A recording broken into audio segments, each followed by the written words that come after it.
तच्छम्योरावृणीमहे गातुं यज्ञपतये दैवी स्वस्तिरस्तु नः स्वस्तिर्मानुषेभ्यः ऊर्ध्वं जिगादु भेषजं शं नो अस्तु द्विपदे शं चतुष्पदे ॐ शान्ति शान्ति शान्तिः सहस्रशीर्षः पुरुषः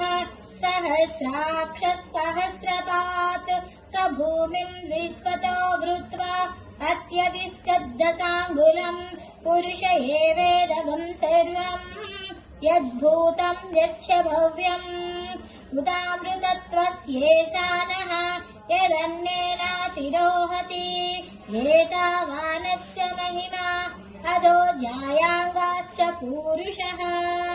पादोऽस्य विश्वाभूतानि त्रिपादस्यामृतं दिवि त्रिपादोद्भूतैः पुरुषः पादोऽस्येह भवात् पुनः तदो विश्वस्य क्रामतो शासनानसने अभि तस्माद् विराड जायत विराजो अधिपुरुषः स जातो अत्यरिष्यत पश्चात् भूमिमधो पुरः यत्पुरुषेण हविषा देवा यज्ञमतन्वता वसन्तो अस्यासीदाज्यम् ग्रीष्मयुग्मत्सरद्धविः सप्तास्यासन् परिधयः त्रिसप्तः समिदः कृताः देवा यज्ञत्नं तन्वाना अभद्रन् पुरुषं पशुम् तं यज्ञं बर्हिः प्रोक्षन् पुरुषं जातमग्रतः तेन देवा अयजन्त साध्या ऋषयस्य ये तस्माद् यज्ञस्सर्वहुतः समृतं वृषताध्यम् पशुगस्ताङ्गश्चक्रे वायव्यान्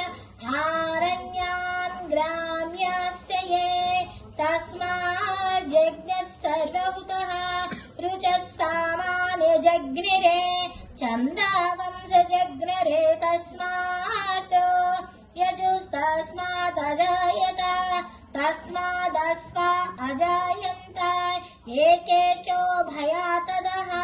गावोह जग्निरे तस्मात् जाता अजावयः यत्पुरुषं व्यददुः कतिधा व्यकल्पयन् मुखं किमस्य कौ बाहु प्राहुरुपादा उच्यते ब्राह्मणोऽस्य मुखमासीत् बाहुराजन्यकृतः ऊरु तदस्य यद्वैश्यः पद्भ्यागं शूद्रो अजायत